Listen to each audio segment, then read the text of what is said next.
पहले आपको बताएंगे पीटीआई दौर में एसेट रिकवरी यूनिट के सरबराह शहजाद अकबर का नाम ईसीएल पर डाल दिया गया है। बैरिस्टर जिया मुस्तफा नसीम का नाम भी ईसीएल पर डाल दिया गया। ज़राए वजारत दाखिला का यह कहना है कि दोनों के खिलाफ एक प्रॉपर्टी टाइकून को बरतानिया से आने वाली रकम फराहम करने का इल्जाम है। शहजाद अकबर का नाम नैब की दरखास्त पर ईसीएल में डाला गया। एजाज सैयद नुमाइंदा जियो न्यूज़ हमारे साथ मौजूद हैं। एजाज, तफसील बताइएगा और ये भी बताइएगा कि शहजाद अकबर तो वैसे ही बैरून मुल्क हैं, ईसीएल में नाम डालने का मकसद? जी बिल्कुल, जैसा कि आपको पता है कि नेशनल क्राइम एजेंसी बरतानिया की तरफ से एक तहकीकात हुई थी। उस हवाले से एक भारी रकम पाकिस्तान के अकाउंट में आई थी। उस रकम को शहजाद अकबर ने एक प्रॉपर्टी टाइकून के हवाले किया था और इस हवाले से नैब की तहकीकात हो रही है ताकि असल हकायक का पता लगाया जा सके। इसी सिलसिले में उनका नाम ईसीएल पर डाला गया है और उनके साथ जिया मुस्तफा नसीम उनके साथी हैं, बैरिस्टर, ये भी उनका नाम भी ईसीएल पे डाला गया है।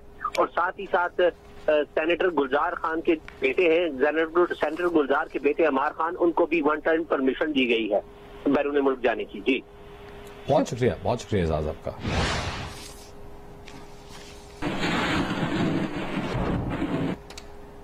IMF को लेटर ऑफ इंटेंट दस्तखत करके भिजवा दिया गया है। अहम खबर आपको दे रहे हैं, पाकिस्तान की जानिब से लेटर ऑफ इंटेंट जो कि IMF की जानिब से आया था उसे दस्तखत करके भिजवा दिया गया है। वजारत खजाना इसकी तस्दीक कर रहे हैं। जियो न्यूज़ के नुमाइंदे अशरफ मलखम हमारे साथ मौजूद हैं। अशरफ, तकरीबन कितने दिनों में एक हतमी फैसला IMF के एग्जीक्यूटिव बोर्ड की जानिब से हो जाएगा इस पर?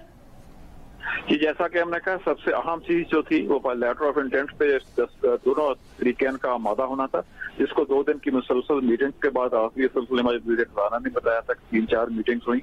FBR स्टेट बैंक के साथ मिलकर इजलास चलते रहे। उसके बाद आज हतमी तौर पर जो फाइनल ड्राफ्ट, जिसको जो क्लीन ड्राफ्ट कहते हैं, वो IMF ने भिजवाया था पाकिस्तान को। आज सुबह इनको मसूर हुआ था। अभी थोड़ी देर पहले ही वो ड्राफ्ट इन्होंने एग्री करके उसको साइन करके, जिसको एक्टिंग गवर्नर स्टेट बैंक और वजीर खजाना ने दस्तखत किए, वापस IMF को भिजवा दिया है।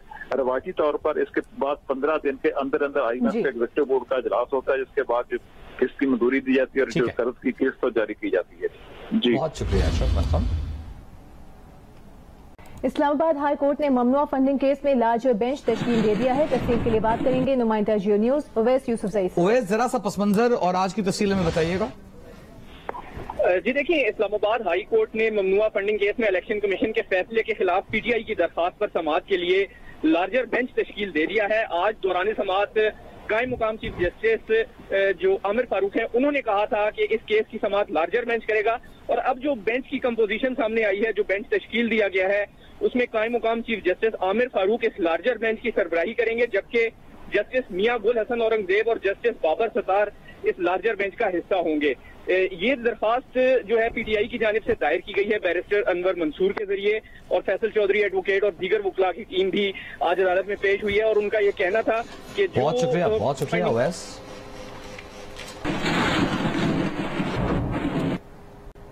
FIA सिंध में तबादले और तकर्रियां की गई हैं। Deputy director FIA commercial banking circle Rabia Qureshi का तबादला कर दिया गया है। बात करेंगे नुमाइंदा जियो न्यूज़ तलहा हाशमी से। तलहा, कितने ट्रांसफर किए गए हैं? देखिए, 3 ट्रांसफर किए गए हैं और इसमें सबसे अहम बात है वो ये है कि राबिया कुरैशी वो डिप्टी डायरेक्टर थी जो कि PTI ममनुआ फंडिंग केस की जो कराची टीम बनी थी उसकी तहकीकात करी थी। बट मुबैन तौर पर यहाँ पे जो सुरतरफी के शिकार चीजें थी उस पर जो है वो कुछ सवालात होते रहे थे। उसके बाद हमने भी खबर दी थी। उसके बाद आज ये तबादले हुए हैं जिसमें राबिया कुरैशी को वहाँ से हटा दिया गया है। उनको AHTC लगाया गया है जो एंटी ह्यूमन ट्रैफिकिंग सेल है, उनकी जगह पे अयाज महर को लगाया गया है। और ये CDC 2 सर्कल है जहाँ पे PTI ममनुआ फंडिंग केस की तहकीकात हो रही है और डिप्टी डायरेक्टर को उसका टास्क दिया गया है कि वो उसकी तहकीकात करेंगे। इसके साथ साथ बहुत शुक्रिया तलाश में।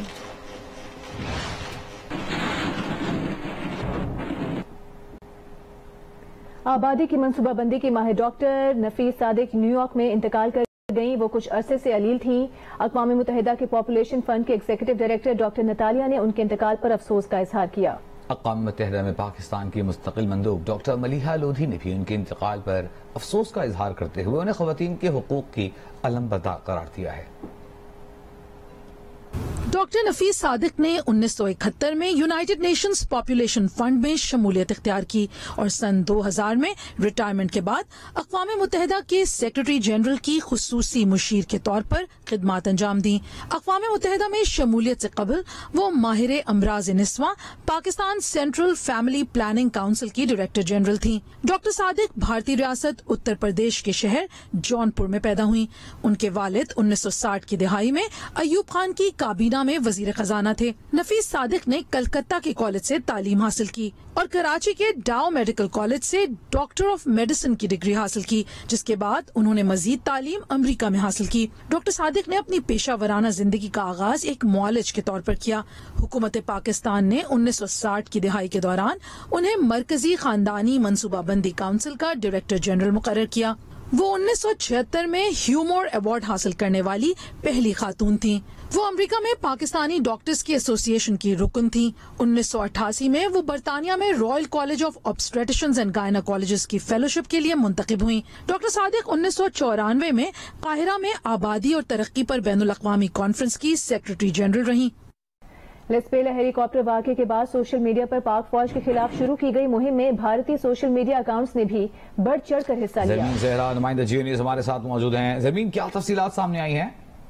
जी बिल्कुल वजीर, ये तहकीकाती जराए ने हमें बताया है कि 17 भारतीय अकाउंट्स हैं जिन्होंने सोशल मीडिया पर जो मुहिम चलाई गई थी पाक फौज के खिलाफ, उनमें बढ़ चढ़कर हिस्सा लिया था। और तहकीकाती जराए का ये भी कहना है कि मुहिम के पीछे छुपे जो भी दूसरे किरदार हैं, इनके हैंडल्स तक पहुंचा जाएगा। अभी तफ्तीश की जा रही है और ये देखा जाएगा कि भारतीय अकाउंट्स के नाम पर कुछ अकाउंट्स पाकिस्तान से तो नहीं चलाए जा रहे थे। तफ्तीशी इदारों की जानिब से इस मुहिम के किरदारों के खिलाफ तहकीकात का सिलसिला तो अभी जारी है और उनका ये कहना है कि इन्होंने जो मुहिम चलाई गई है, इनके चलाने वालों से तफ्तीश के नतीजे में के सरपरस्तों को भी कानून के कटहरे में लाया जाएगा। इससे पहले सियासी जमात के जो कारकुन थे, उनकी वीडियो जो है वो पहले भी मंजर आम पर आ चुकी है, लेकिन अब ये इंकिशाफ और ये साबित हुआ है, ये तहकीकाती ज़राए का कहना है कि 17 भारतीय अकाउंट जो ऐसे हैं जिन्होंने भी इस मुहिम में हिस्सा लिया और पाक फौज के खिलाफ जो नफरत अंगेज मुहिम थी वो चलाई गई। जी बहुत शुक्रिया जमीन आपका। पंजाब असेंबली में निजी कर्ज पर सूद की पाबंदी का बिल मुत्तफिका तौर पर मंजूर कर लिया गया। MP खदीजा उमर ने Punjab probation of interest on private loan bill 2022 ऐवान में पेश किया। तफसील के लिए बात करेंगे जियो न्यूज के नुमाइंदे आजम मलिक से। आजम, बताइएगा क्या अहम शिकें हैं इस बिल की? जी, पंजाब असेंबली का इजलास आज तकरीबन 3 घंटे ताखीर से शुरू हुआ। तो खदीजा उमर जिनका ताल्लुक पाकिस्तान मुस्लिम लीग काफ से है, उन्होंने Punjab probation of interest on private loan bill जो 2022 को पेश किया, जिसको सबसे राय से मंजूर किया गया। उस वक्त पंजाब असेंबली के अंदर मुस्लिम लीग नून के अरकान भी मौजूद थे, ताहम उन्होंने इसके ऊपर कोई तजवीज़ या तरमीम पेश नहीं की, तो जिसकी वजह से तहरीक इंसाफ और मुस्लिम लीग काफ ने कसरत राय से इस बिल को मंजूर कर लिया। इस मौका पर परवेज भाई ने खिताब करते हुए कहा कि वो पंजाब में भर्तियों पर बंदी खत्म करने, अस्पतालों की इमरजेंसी में अद्वियात की मुफ्त फराहमी, इमरजेंसी में काम करने वाले डॉक्टर्स की तनख्वाहें 3 गुना इजाफे का ऐलान भी किया। और उनका ये भी कहना था कि बहुत शुक्रिया। गुजरावाला में नाला डेग के सैलाबी रेले से कई देहात डूब गए हैं। तफसीलात बता रहे हैं वहां पर मौजूद जियो न्यूज के नुमाइंदे राना अंसर।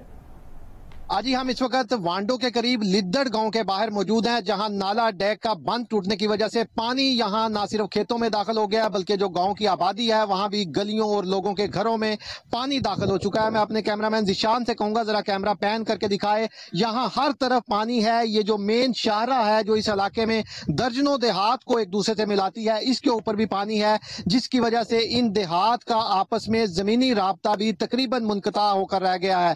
लिद्दड़ गांव में कई घरों में इस वक्त पानी है। इसके साथ ही हमारे दूसरा गांव है ठट्ठा तफनाला, वहां भी पानी खेतों और आबादियों में दाखिल हो चुका है। सखाना बाजवा के करीब नाला डैक का बंद टूट गया था, जिसे अब मकामी अफराद की साथ मिलकर रेस्क्यू 1122 के एहलकार जो है वो बंद बांधने में मसरूफ है। यहाँ जिले इंतजामिया और इरीगेशन की जो टीमें हैं वो फ्लड रिलीफ कैंपों तक तो महदूद हैं, लेकिन यहाँ जो पानी आबादियों में दाखिल हो रहा है उसे रोकने का अभी तक कोई इंतजाम यहाँ नजर नहीं आ रहा। डिप्टी कमिश्नर गुजरांवाला का कहना है कि 40,000 क्यूसिक पानी का इस डैम से, इस नाला डैक से रेला गुजरा है, जिसके बायस पानी ना सिर्फ ओवरफ्लो हुआ है बल्कि नाला डैक के बंद कई जगह से टूट गए हैं। जी, सक्कर में बारिश से नशेबी इलाके से रियाब। तफसील चौधरी इरशाद से।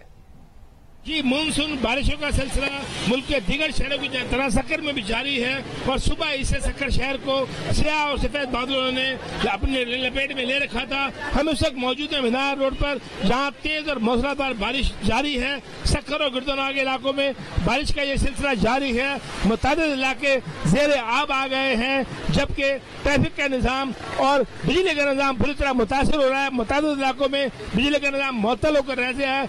ज़िला इंतज़ामिया और म्यूनिसिपल कॉर्पोरेशन की जानिब से जो मानसून बारिशों के हवाले से इक़दामात के ऐलानात किए गए थे वो इंतहाई नाकाफी हैं, क्योंकि गुज़िश्ता दिनों जो